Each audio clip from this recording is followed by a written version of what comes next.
Now we're getting into the pick and bans for game 2. Yeah, let I'll me get see that. a lot of adaptations coming in from these two teams. Karma and Kaisa both banned away pretty quickly from both squads, trying to take a lot of the power in the bottom lane. Yeah, the Kasai ban is kind of standard now. It feels like as she's been coming out, and then like people are learning how she plays and stuff like that. Really, really strong ADC pick, and we're gonna see a Janna ban this time from the side of Simon Fraser, and a Lulu ban again this time as well. So it's gonna be interesting to see what both sides want to go with on the supports this time. Setnav seemed to do pretty well on the Braum for a good long time, but he wasn't really able to peel a lot of that hard CC coming in. As again, the Zac ban against Epic Ponzer, I feel like that is the first step for Simon Fraser to make a comeback win here and force it to a game 3. I also definitely want to see maybe some stronger lanes coming in from them. The Caitlyn Braum was alright, but if you're really trying to bully around Caitlyn Morgana, there's something so high up in priority, even on 8.7. A lot of teams seem to be overlooking, but Tristana seems to be the answer coming in from Erase. Yeah, that might just be what they really want to do. But this is the bad thing about this one is they just first picked a Tristana, which sets... There's a Janna ban, but there's a Caitlyn Morgana on the board still here. Calgary could just pick up Caitlyn Morgana, and they don't care what you play, but it looks like they might just pick up that Braum for Saucy Meat instead. Not too many Morgana players, it seems like, coming out right now. I personally love Morgana. I think she's super strong. Sejuani, though, coming out with a little bit more of a tanky pickup this time. Or no, that's Epic Ponzer. Sticking to the tanky champions, actually. Sorry, I forgot they switched sides. But sticking to the tanky champions that have a lot of CC and can bring a lot to team fights. But Tristiana Alistar is going to be the bot lane for the side of Simon Fraser. Yeah, Sejuani really does fill a similar role to Zac, so it makes sense that Epic Ponzer want to go back on something like that, where it's about trying to scale up a little bit more into the game, try to help out the team more than himself, as well as Cho'Gath coming in for Aelith. Sion was still open, which could have been a possible pick. They could have easily saved this top lane. Maybe they feel that Cho'Gath is a lot stronger into this Warwick, who we already know Tsundere loves to play this, and once the game got a little bit later, a couple items in, that Warwick became very scary. Yeah, he did a great job, almost very Camille-esque, kind of just being on his own early on. Maybe not the kill pressure that Camille has early, but able to like get the items, build up, and then come into that fight where his teammates were able to make those CC plays. Crazy Alex with the Lissandra and the Let's Bounce from Epic Ponzer, that was just enough for him to get in there and do the damage he needed to, especially since Squawking wasn't really completely online quite yet. So it becomes a little interesting there, but not going to change up the plan for Sundre. They felt like he was fine up top, and they're going to keep going for it with the Warwick, and I have no doubt that he's going to be able to keep that kind of steady play that he was doing, maybe a little bit of pressure that he got in, but he did avoid a lot of those high dives that they're trying to do early on as well. So we'll see if he's going to be able to keep up that steady play and give them that boost they would need in the mid game again if the side of Simon Fraser are going to do the steamroll that they did early on in the game, getting a bunch of turrets down and the inhibitors. And we've gotten in the second rotation of bans. A lot of AD carries coming in from Simon Fraser. Saya and Callista are the bans that they go for. Caitlyn's still open for either teams. Caitlyn, Jhin, Ashe are options that they could go for. But instead, Calgary want to get this mid lane. They want to get Galio, which will really help out this Warwick composition if he's going to go in deep with the Galio on top. Doesn't seem like there's much ways to stop him. Oh, but Trundle, nice. Yeah. Trundle does not get banned this time and slips through. They ban the Olaf instead, but this time Trundle's going to have a field day against this Calgary lineup. Trundle can hit his ultimate almost anyone and just be like, hey, thanks for the bonus stats, and now I'm going to murder your team. And the side of Calgary is going to probably have to go with a really hard, heavy carry here, and it looks like they're going to go for the Lucian. I don't know if that's the right choice for their team comp that has a lot of tankage to it. I feel like they need somebody that's going to be able to do a lot more damage. I feel like Caitlyn would fit a lot better here. Caitlyn, I definitely agree, fits a little bit more with what you'd want to do with the composition, but the Lucian is a bully early into the game. Especially with Braum. So if you're on the side of Calgary, the answer for them seems to be that they've drafted a team fight oriented skirmish comp, win bot lane, then utilize Tsundere and Crazy Alex in the mid game to try to go for some effective ganks, but they gotta be so careful. Trundle, Swain, Tristana, Cho'Gath, these are people that scale very well into the game, especially the later it goes on. So Simon Fraser, if they aren't punished too heavily early into the game, can easily just outscale Calgary. Yeah, exactly. And Aelith on this Cho'Gath instead of the Scion. Cho'Gath does has the ability to do a lot more damage than the Scion, but still offering a lot of that CC, the stun and the silence and stuff like that. And he's also a huge frontline tank, so he might be the key here for Simon Fraser to help close out the fights with the damage, especially since they have the Trundle to tank up a lot of it as well. This might be a very interesting change of pace for Simon Fraser. I feel like they could snowball this game even harder than they did last time because of their team lineup. And if they get ahead, they should stay ahead because of the scaling that they have in their comp compared to the side of Calgary, who only has really, like, Warwick will take a while to get on and do damage. Sejuani can do some damage, but Sejuani Galio is normally the dive comp that you want. So I feel like they're going to be looking around to play around the Sejuani and Warwick to make some plays there early on, because once they get into a team fight, Lucian versus Trist is not the greatest in a straight 5-on-5. They'll have a lot of tank going on there, but I just don't think they have enough DPS.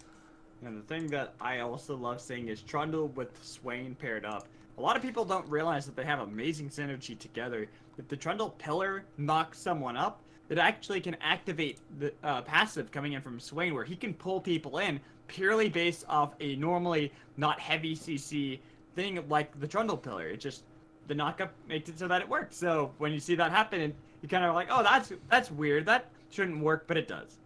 Yeah, they're going to have a lot of CC here, and there's not a lot of get out of danger cards for the side of Calgary. They're basically going to have to jump in on whoever gets engaged on or pulled back by the Swain from Shimmy, and we'll see how it works. But again, we see actually this time both supports are going to go for Ignite. There is going to be no exhaust on either team here as we go into it. And then double teleport for both mid and top lane for both sides, looking fairly more normal. There's no real distinct advantage, but I have to give the bot lane advantage early on to the Braum Lucian because of that passive from Lucian. You can proc the Braum stun a lot easier, and Alistar might struggle with that early on as well, just because he's just not the tankiest person until you get some of the levels going on there for him. So it's going to be interesting to see how that bot lane plays out, and if we're going to see Epic Ponzer and Diongo rotating towards that bot lane again to try and make some big plays early on.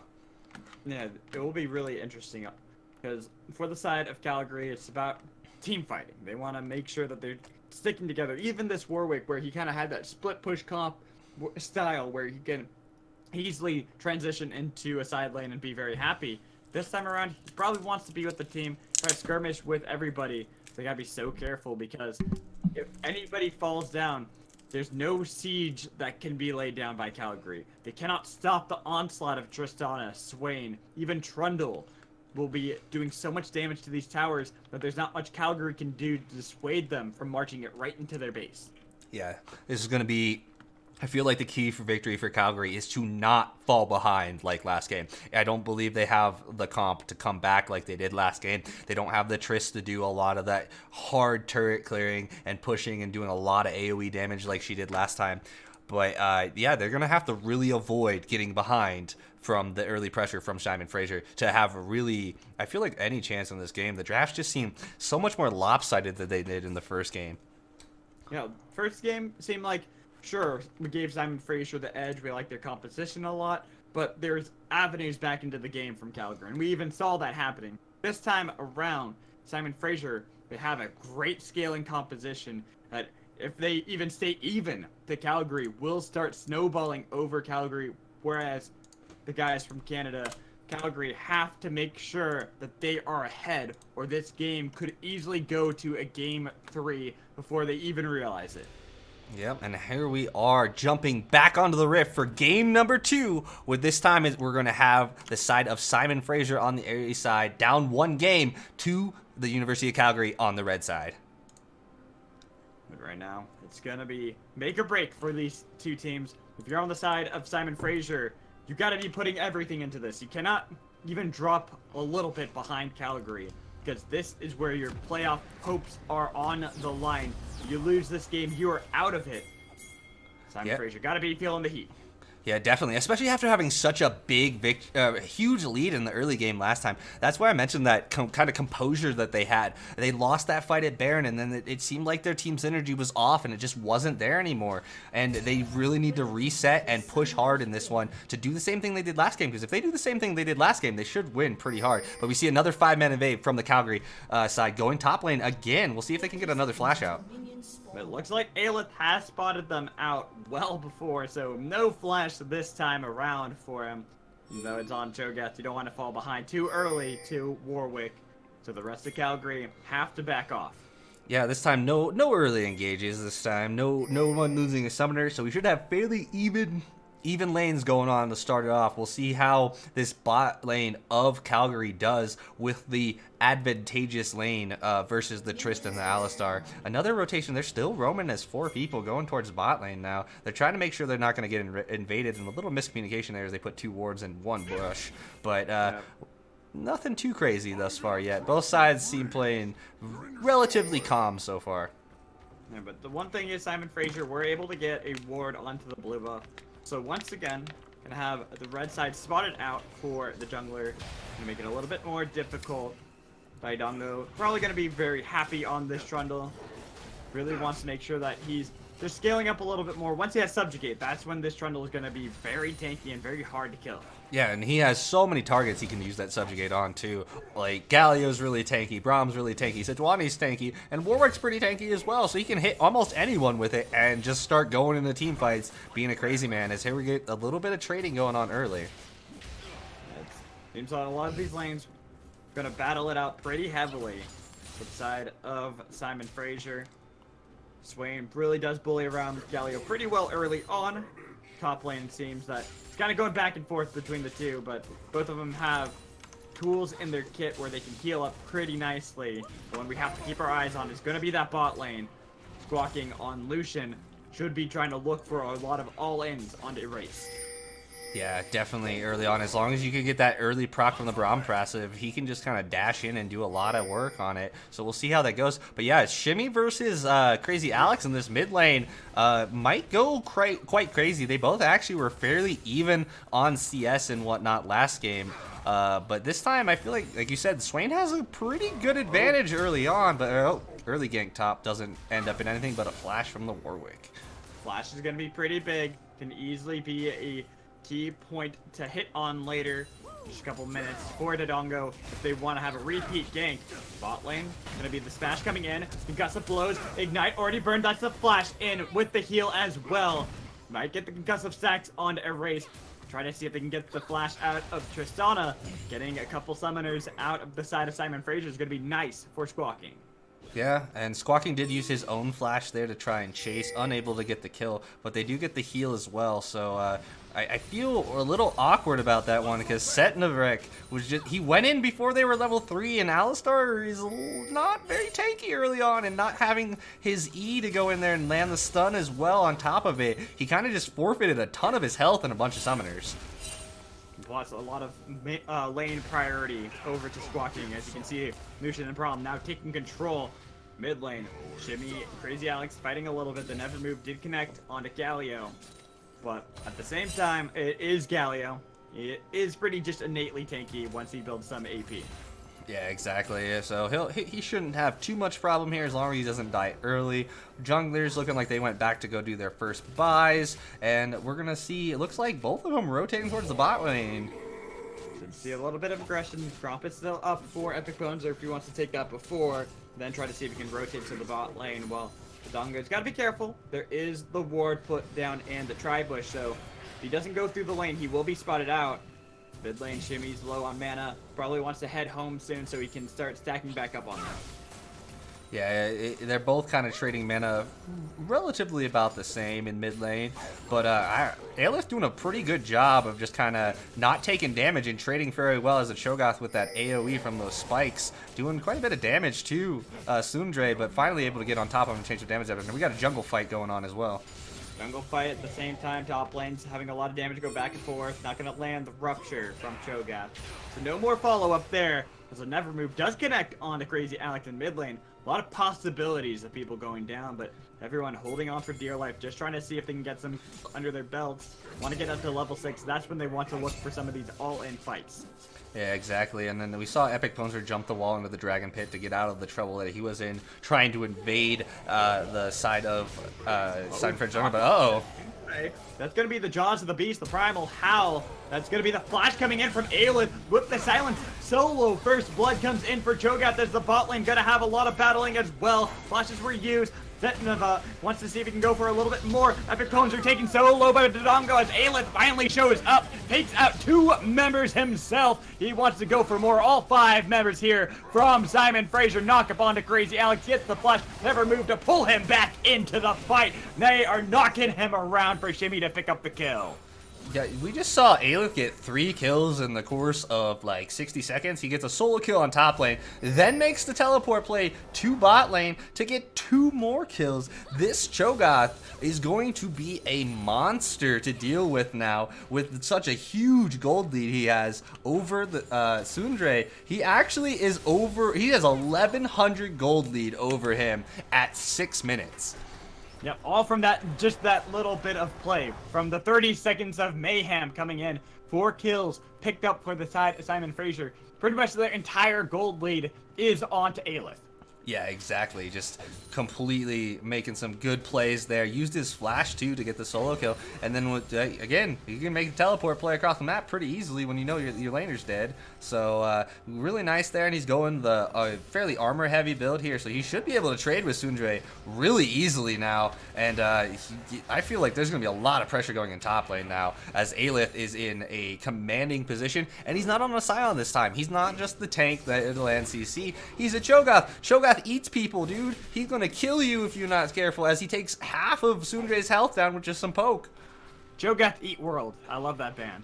Yeah, exactly. In this case, it's Cho'Gath Eat Warwick, and he likes his dog meat apparently. Whoa. That's going some dangerous territory there. I like dogs. I like dogs too, but apparently Cho'Gath likes eating them. So. Oh, that's awkward. Yeah, it is. But now Sundere has a level lead. Primal Howl comes in. He's got to be careful. He's in Consume Rage. But there's no Consume up. Jaws of the Beast getting a lot of damage back and forth. Mid lane's going to be having a little bit of trade back and forth as well. Sundere's got to be careful. The longer he waits, the sooner Aelith is going to have Feast back up and be able to chomp down onto some nice wolf. Yeah, and it's about to be back up. It just came off cooldown now. Obviously, Sundre believed that he didn't have it there. He would have died if he had it up. But now he has to be super careful because that poke damage. All he needs to do is probably hit him once or twice, and then he can consume it or feast on him, and then be set up for it. Oh, Trundle wants looking it. For another gank. He's about to come in. Hasn't been spotted out by all. Sundre does not have infinite duress as well.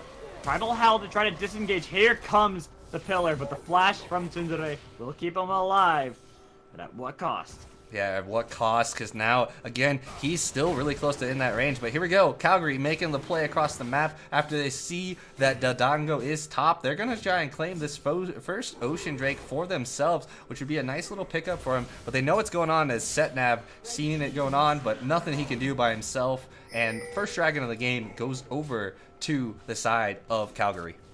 But still, in the same token, Calgary is behind in gold, and we already mentioned before that they need to be ahead. They want to really easily and clearly take game 2 over Simon Fraser. Simon Fraser, they're finding themselves very happy. Top lane is pushing in for Tsundere, getting shoved in, and then Dodongo is able to go into the jungle and set up so much vision for his team. Combo missed by the Alistar there. Now it comes the re-engage from the side of Calgary. Look, is that behind us? Epic Ponzer, he's caught out. Tristana heals not enough to save Erase. As in the mid lane, Alex trying to see if he can battle back and forth, but finally the red buff burns. Will be traded for a possibility of 2 kills across the map for Calgary and only 1 for Simon Fraser. Yeah, quite an interesting play. Epic Ponzer was able to sneak in behind them and end the Trist as she had already had Rocket Leaped out, and nothing else they could do. Yeah, good rotation, and now they're going up to this mid lane. They're trying to see if they can catch out Shimmy and Dodongo. Still flashes up for Trundle. The Demonic Ascension as well. Epic Bones got to be careful. The Smite coming down to slow him a little bit more. The Squawking has shown up as well, taking the tower. Jimmy, I don't think you want to keep this fight going too much longer. Squawking's able to finish off the kill onto Trundle. He's keeping up the chase. He wants to take down Jimmy, who only has so much mana. Double kills for Lucian. Yeah, it seemed a little awkward there too, as Epic Ponzer went in a little early before the other two of his teammates, Saucy Meat and Squawking, were there, and he just got that was a subjugate by the Trundle and just beat the crap out of Epic Ponzer, taking away those resistances. He did not live long in this world, but then suddenly Squawking shows up with red buff and kills everyone. Yeah, and that's the problem. This Lucian now is sitting 3-0-1. This game has turned into Lucian versus Cho'Gath matchup. The showdown when these team fights are going to happen is going to be immense, and honestly, it's going to depend on whether or not Aelith is able to assassinate this Lucian in time or not. Yeah, exactly. If they can lock down this Lucian, I feel like he's going to have a rough life. But again, they may not even have to force it in, because they're going to...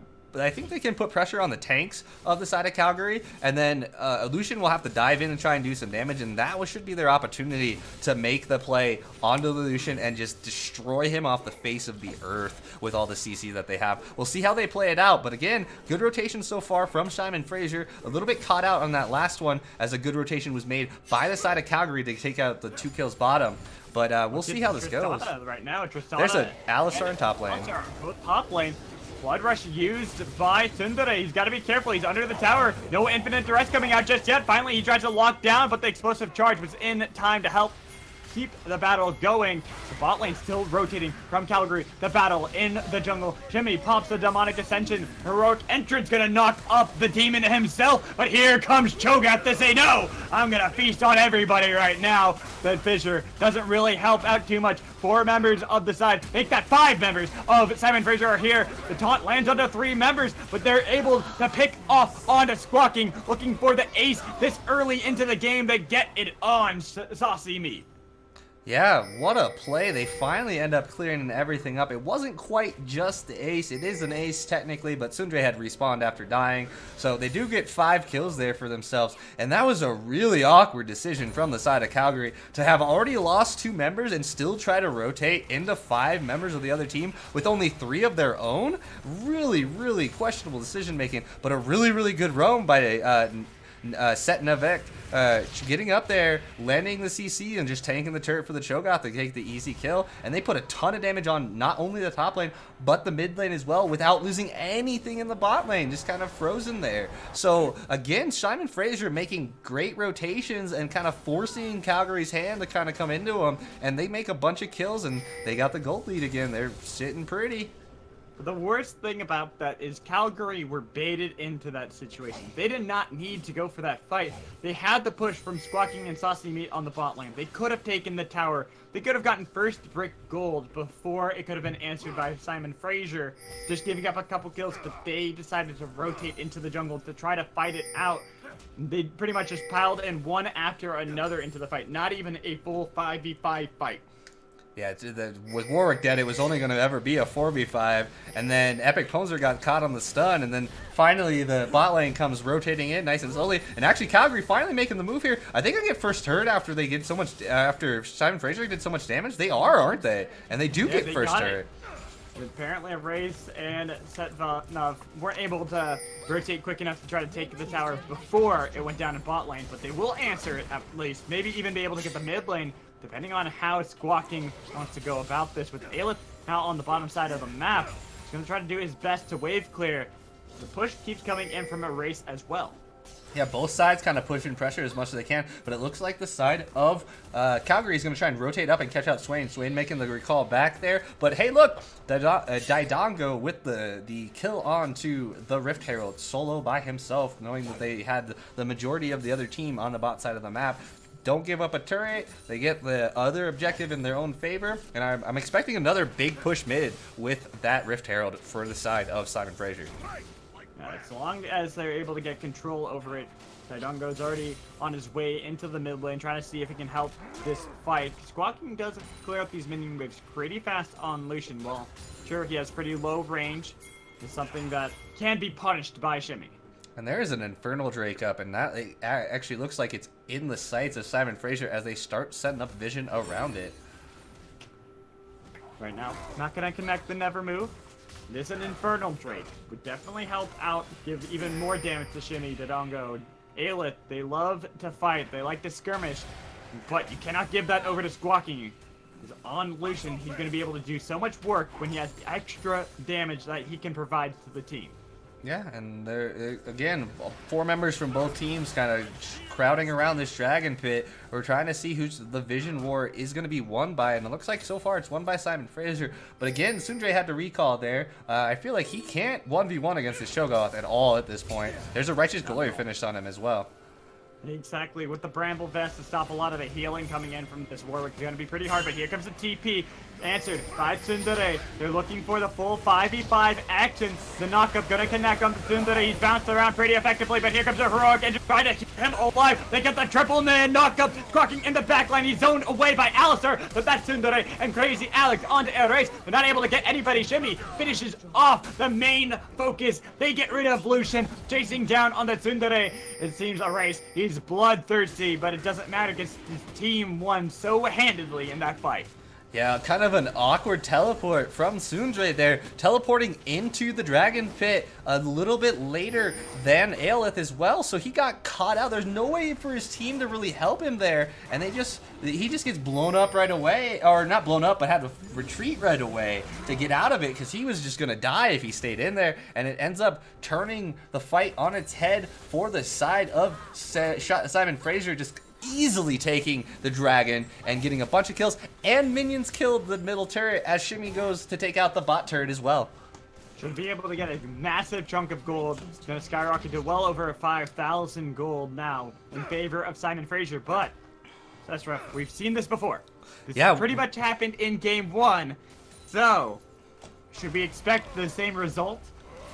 I don't know. I feel like the side of Calgary has the not as easily comeback lineup because they don't have the Tristiana to knock down towers. But again, all it really takes for them is a good team fight where they land all their CC, and they might actually be able to turn it around again. So I would not count them out yet, especially since Squawking still has about 500 gold advantage on top of Erase.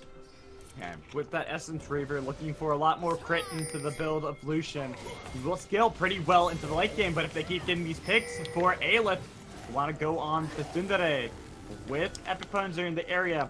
Seems that the rest of Simon Fraser are playing very carefully, but no, the jump coming in from the Wolf, and he's bounced around like it's a bouncy castle. He can't really do much to answer the vision of the Empire, just chipping away at his health bar with the Subjugate as well. Jumping into the background, it's the smite, but it's not enough as Erase finally falls down. Squawking's in the pit by himself, but they don't care about him. They care about Crazy Alex. They're gonna focus down the Galio, take down the statue, turn their attention to taking down some of these objectives. Yeah, Erase with a kind of interesting play there. He came in on the back line by himself and Buster shotted Squawking into the pit to try and force him out of the fight. Almost actually killed him, but then he stayed too close to the wall and Squawking was able to end up trade the kill for him. He does end up dying in the end, but finally he got chased down in the vision of the Empire with the passive, because you get the knockup with Alistar, you can easily pull back with Swain. So very unfortunate. Almost seemed like Squawking was going to make it out of there alive. Yeah, almost a little bit there. Good play from him to be able to trade that kill on the Trist, but does end up costing him his own life in the end. As we see the gold lead staying about the same it was. It's about 6k now, so a little bit, about 500 gold more towards the side of Simon Fraser. They did use Shelly top lane, so she's not going to get anything done and is going to die for pretty much nothing, but they're still sitting pretty good on top of all of their farm. They're catching back up on a lot of things. There still is a slight gold lead for Squawking over Erase, but that's about it for across the board. Big Punzer was caught out a little bit by Shimmy, but only takes a little bit of chip damage at the end of the day. The passive helps that Sejuani pretty massively. We're getting close to the 20-minute mark. Baron's about to spawn up. If you look over to the side of Simon Fraser, they have a composition that can take it down so quickly. On top of that, a free smite into that Cho'Gath, and oof. just out of range for the prison. Yeah, that was pretty close. They were trying to get Trundle caught out there. He's kind of by himself, just clearing vision, but unable to connect with that ultimate. So they're going to have to rethink about it and kind of fall back and decide what they're going to do next. And as we said that the Squawking has that advantage over a race, there's a huge advantage in the mid lane for Simon Fraser, as Swain Shimmy here has a 3.4k gold lead over Crazy Alex on the Galio. Like, he is the most of their gold lead, is him by himself. Now that's pretty huge for Swain, who's going to feel very confident into these fights. One good pick, such as on to Squawking, the pullback coming in. Here's Heroic Entrance, it's going to knock up on the 3 members, but Demonic Ascension does a lot of damage. Ignite was popped on to Squawking, absorbing a lot of the damage. Alistar trying to do his best to see if he can beat the tank for the team. Shimmy gives the Nova over towards Calgary. Doesn't pick up any kills, but everyone's so low that Calgary have to back off, and Simon Fraser can easily turn to take a free tower. Yeah, and that was a 4v5 too, because Aelith is bot lane pushing, so they end up getting the basically winning the fight. They don't lose anybody, but Aelith gets the push in the bot lane as well, and they get the top turret. So more and more gold going to the side of Simon Fraser, continuing their trend from last game where they make really good plays early to mid game. We're gonna have to see what happens here when we get our a Baron fight coming in, as that is where we saw the side of Calgary make their comeback. We'll see if they're going to be able to do that again in another big 5v5 fight. Look at the vision control coming in from Simon Fraser, trying to make sure that they're maintaining the majority of their control around Baron. Well, there have been some decent wards placed down by Calgary to try to see if they can spot out the movements of Simon Fraser. Doesn't help them too much. They can't pick off these members just yet. Every time they try to fight in an even 5v5 situation, even a 4v5 situation, they find that it's a little bit too difficult to actually battle back. Yeah, they're having a hard time landing their CC or coming in together again. I feel like they're just having a rough time working as a unit, and we're gonna have to see if they're gonna be able to do the same thing they did last game, where they finally make that really nice team play that ends up getting them a lot of objectives off of it. We'll see though, because I feel like the side of Simon Fraser is gonna be really trying hard to not let that happen. Well, you look over towards the items built up so far. We mentioned it before in that last game where it was a miracle run coming in from Calgary, but this time around, Crazy Alex is so far behind. He has yet to complete an item compared to Shimmy, already sitting on a fully stacked Rod of Aegis and a Morella Nomicon to cut through the healing of Sundere. Yeah, and he has another half item already built, it looks like, going for his next one afterwards. So just almost completely different type of game. Shimmy getting a lot of the gold advantage here, and Aelith getting a lot of the gold advantage here instead of a race. So we're gonna have to see how this plays out. Squawking though falling off pretty hard as that Lucian, as we mentioned early on, even in the draft. Lucian is not the biggest team fighter. He's more of an early mid-game carry, and they're not in a good position right now for him because they're so far behind already, and we're already in the mid-game going towards late game, which is more advantageous for the side of Simon Fraser's lineup, and they get another Drake on top of it. This is where it starts getting a little bit dicey for Calgary, but I feel like every time we count them out, they find themselves a way back in. So honestly, for Calgary, they do have avenues back into this game. Go over to Squawky. He's going for the crit build on to Lucian, as opposed to going for the raw damage lethality type build that tends to fall off a lot earlier. He wants to see if he can scale up a little bit, but he's got to be careful. That low range makes him such a vulnerable target. Yeah. And the Fisher to peel back here. Oh, wow. They're actually going to go for the fight. But the Demonic Ascension pops. The teleport's about to come in from Tsundere. And they pull back Squawking, the main person they got to get rid of. Even with an excellent knockup from Galio, it means nothing without your AD carry. Crazy Alex gives over another kill to Erase. And Simon Fraser, they look like they want to make the call for the Baron. Yeah, definitely an easy Baron here after taking out both the mid laner and the ADC for the side of Calgary. Kind of easy Baron for him. This looks like again, much like last game. They took the first Baron with ease. No competition at all. That was a really early smite, though. They're going to probably consume it, is what I'm thinking of, as Epic Ponzer tries to go in. Yep. He has no way into that pit. Unfortunate for him. He's Yeah, been shoved around everywhere. Yeah, there's no way into the pit, and I don't even know if you really want to try and force that because it's a Cho'Gath. Cho'Gath's gonna his feast is gonna do more damage than your smite anyway. There's not really any real chance besides a miracle misplay, and that wasn't gonna happen with Setnav just bullying him out of the pit and then locking him down enough to just kill Epic Ponzer after they get Baron. And now, for the side of Calgary, they find themselves down Baron, down almost 10k gold. This is a far bigger deficit than we saw from game 1. The maximum that was able to get to was 7,000. They somehow clawed their way back into this game.